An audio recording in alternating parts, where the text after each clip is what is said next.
Not quite yet old enough to enjoy all the trappings of Sin City, but they're young, they're rich, they're doing fine. It's Cooper Flagg and Dylan Harper, top two picks in the NBA draft this year. Let's start with Cooper Flagg, who was absolutely hooping. The pull-up three, then driving with the left off glass. Then Dylan Harper showing not his offense, but first his defense. Oh! Getting up to reject Ryan Nembhard. It was a 4-on-1 break, and Harper playing defense, but this is why he was drafted number 2 overall. You know, Scooby, he's a lefty. Kind of reminds me of Jalen Brunson when he gets in the lane. Good point. And hoops like that. Look at the Euro step off glass from Harper.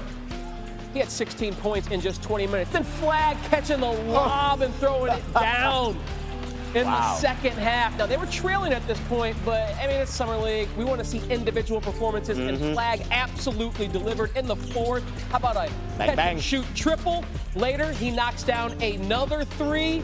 Spurs would get the win 76-69, but Flagg had a huge game. This feels different. I think, you know, it's a new environment, new setting. You know, they want to see me be aggressive and do that type of stuff. So I was trying my best to just be aggressive and assert myself early, get to the line. I think I did that a lot better today, just getting to the line and foul, and that helped me to get comfortable and get settled.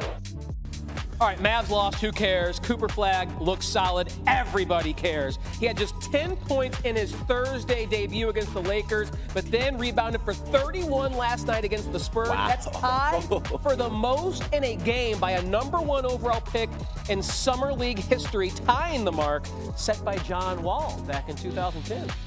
On Saturday, we saw the NBA's best rookies face off. The top 2 picks of the 2025 NBA draft, Cooper Flagg and Dylan Harper, and it lived up to the hype. Flagg exploded for a game-high 31 points, showcasing some electrifying dunks. Meanwhile, the number 2 pick, Dylan Harper, made his long-awaited debut after a minor groin injury, scoring 16 points in just 20 minutes. The two will play each other a lot for the years to come, and this is only the beginning. So to break down this 1 versus 2 matchup, we bring in our NBA front office insider, Bobby Marks. Bobby, what stood out to you the most about Cooper Flagg's second Summer League performance? How much time do we have? I think what stood out is how much better he got from game 1 to game 2, and I think there's certainly a comfort level. What you saw for Cooper Flagg, the one thing I wanted to see with him is the ability to go left, and as you see right here, that's the one concern scouts had, and it felt like he made it a mission for every one of his drives to go left. Once he was able to go get downhill like we saw in this game, it kind of just opened up everything for Cooper. He was able to make some shots, certainly getting to the rim here. But as Summer League, as you know, it's about experimenting. It's about getting better each game, and I think we certainly saw that with Cooper Flagg in game 2.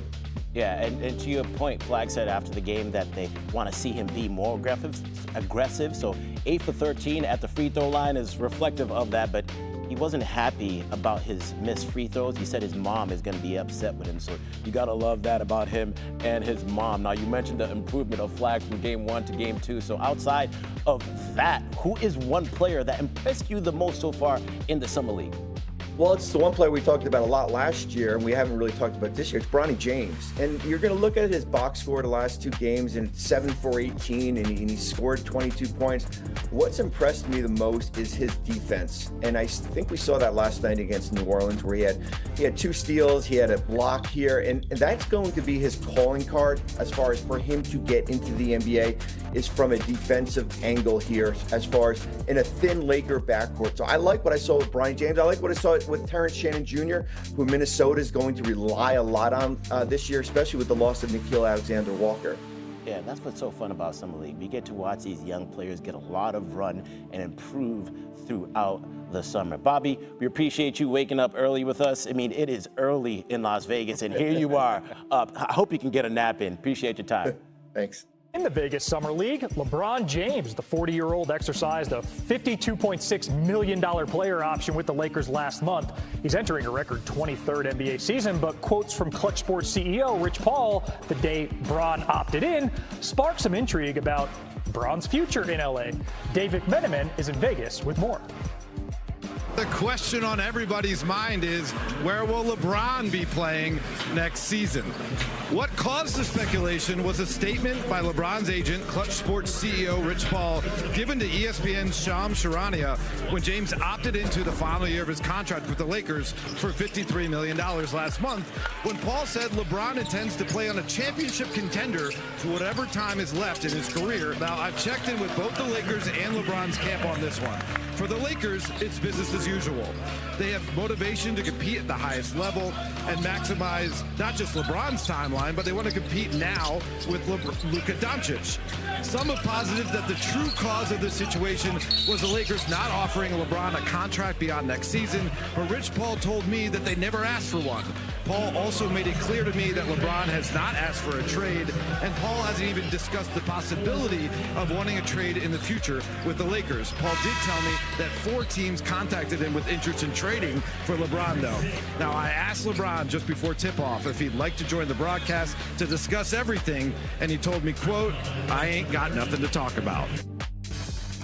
Hey, we got a lot to talk about with LeBron entering an unprecedented 23rd NBA season. And if last year showed us anything, it's that he's barely lost a step. The King passed Michael Jordan's 2002-03 season with the Wizards as the oldest player to lead his team in total points in the season.